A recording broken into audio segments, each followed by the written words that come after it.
Kash Patel just lit a match on live TV and it landed right on Trump.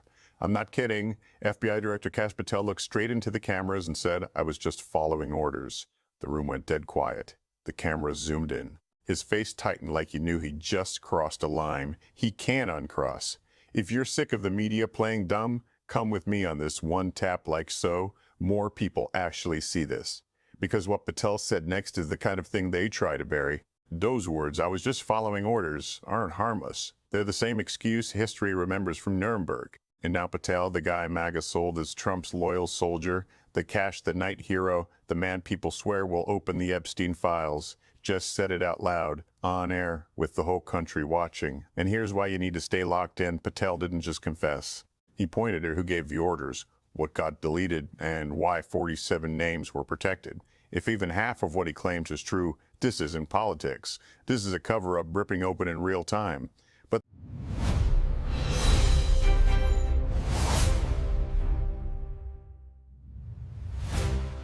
the biggest shock isn't what he said, it's why he decided to say it at all.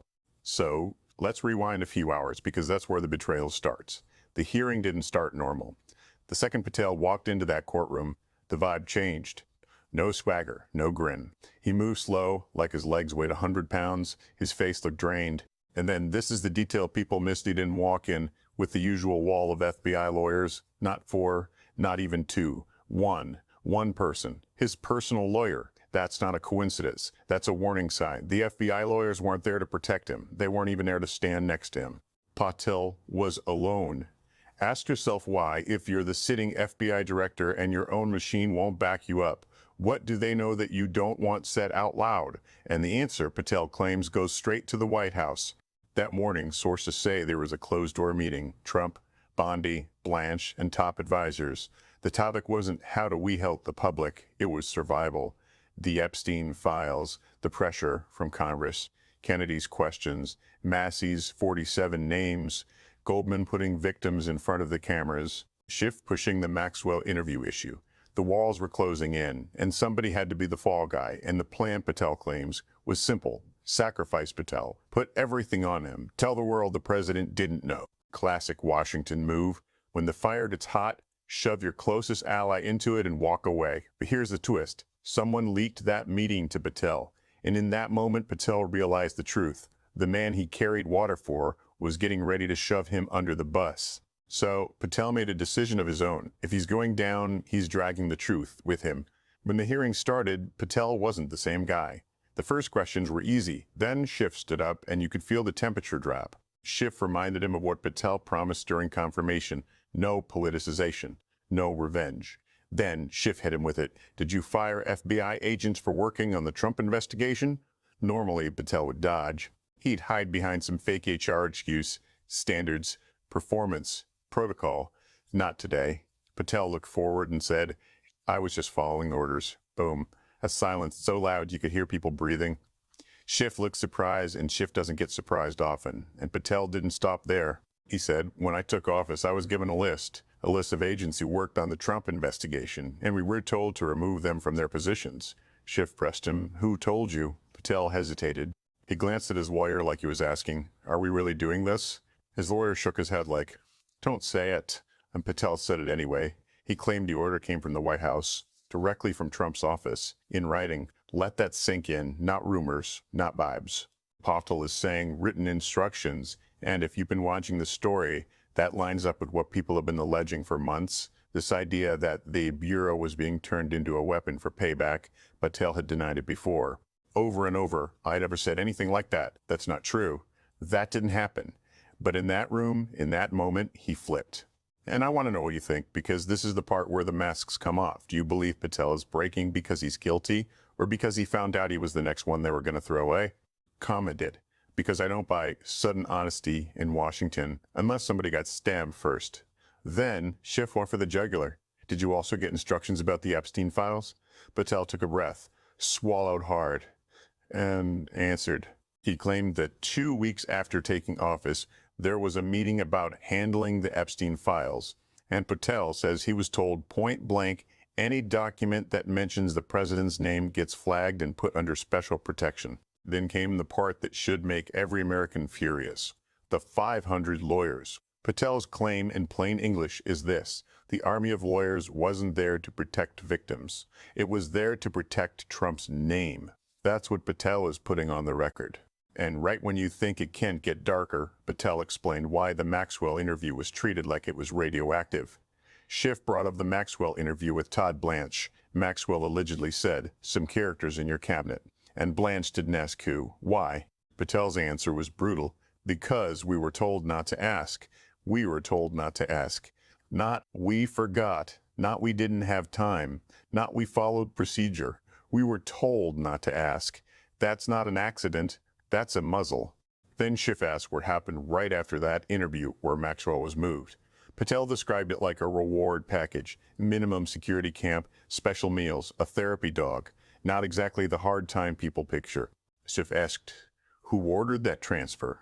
Patel said officially it was the Bureau of Prisons, but then he stopped, swallowed, and claimed the real order came from above. He corrected himself and made it clear what he meant: above the Justice Department, meaning the White House. So Patel's story is this: Maxwell brings up cabinet names, doesn't get pressed, stays quiet, and gets treated like a VIP. He's saying it wasn't random, it was a deal. The room exploded after that. Republicans started yelling that it was a trap, and Patel was being pressured. But Patel didn't look pressured. He looked done. He basically said, I stayed loyal for years. I followed every order, I protected every file, I kept every name secret. And what did I get for it? They were getting ready to sacrifice me and dump all the blame on me. And then he snapped into something else, something raw. Enough, Patel said. The American people deserve the truth. His eyes were wet. His voice shook. This didn't sound like a clean, planned statement. It sounded like a man realizing he was about to be abandoned and deciding to burn the bridge before he gets pushed off it. Then Patel went back to the 47 names. He claimed there are more than 47 names in the FD 302 documents, names victims gave the FBI. And he claimed those names are real and verified. But he says investigators were told don't treat these names as reliable, don't open cases, close the files. He pointed the list Massey read: Hollywood producer, royal prince, 6 billionaires, rock star magician, cabinet members, and claimed those names show up in victim statements, yet were labeled not credible. Why? Patel's explanation was simple and ugly: power. He claimed some of those names are connected, protected, and some are currently serving still in office, still in the cabinet, or close enough to touch it. And that's when Maxwell's line comes back around like a punch: characters in your cabinet. Patel, in this moment, is claiming that wasn't a joke, it was a warning. Then Schiff asked the one question that makes everything else either blow up or collapse. Was Trump aware of these names? Patel paused, looked at his lawyer again, then said the president was getting regular briefings who appeared in the files and that the instructions about which names to protect came from above. He didn't say, Trump wrote this down with his own hand, but he painted the picture. And the picture is clear. Trump knew. That's why Kennedy's line hits harder now. Will it happen before I die? Because Patel's story suggests the answer was always, only if Trump lets it happen. And Patel says Trump didn't. Then right in the middle of a hearing, the White House hit back fast. A statement dropped saying Patel's claims were shocking him totally false, and the president gave no instructions about the Epstein files. They said Patel would be investigated. That word, investigated, wasn't about truth. It was a warning shot.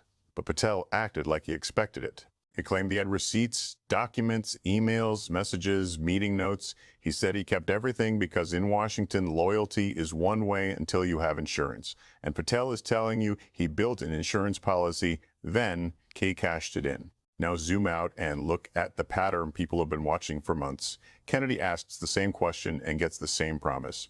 We're working on it. Massey reads names and they say no credible info. Lou plays audio and Patel says, I don't know. Goldman brings victims forward and they all say they were ignored. Schiff presses Maxwell and suddenly we're told don't ask. Johnson asks about the lawyer army and Bondi confirms it. Promises of investigations keep getting made and nothing moves. And now Patel's claim is that the whole thing was controlled from the top: protect names, shut down leads, reward silence, deny everything. And his excuse for doing it, I was just following orders. So what happens now? If Patel's claims hold up, he's not just a talking head, he's a witness. And if those emails, messages, and meeting notes exist, that's evidence that doesn't care about spin. It could also crack open other mouse-fired agents, insiders, people who've been scared to speak because they know the machine punishes you. And it blows the investigation wider. It's not just Patel or Bondi getting questions. Patel is aiming the spotlight straight at Trump. Public pressure is going to rise too, because there's no reliable information. Doesn't work anymore if Patel is saying the names are real and the cover was ordered. Here's the part that makes Washington what it is. A few hours ago, Patel claims Trump was ready to toss him aside. Now Patel tossed Trump first. That's the rule. Today you're the loyal guy. Tomorrow you're the scapegoat. Patel's closing words were the sharpest. He said he swore an oath to the Constitution, to the American people, not to Trump. He said he forgot that oath for years. He said he stayed blindly loyal, followed every order, but not anymore. He stopped, swallowed, and said he wanted to make peace with his conscience. That's not a press release. That's a man trying to survive what he helped build. So, no, the story isn't over. If anything, it just turned into a street fight. Because now it's not whispers, it's claims made on air. It's accusations tied to orders, briefings, and protection lists. And the White House is already moving to crush Patel for saying it. And here's my rally call. Don't let them memory hold this by tomorrow morning. Share this, subscribe, and keep your eyes on every move they make next, because when powerful people start turning on each other, that's when the truth slips out.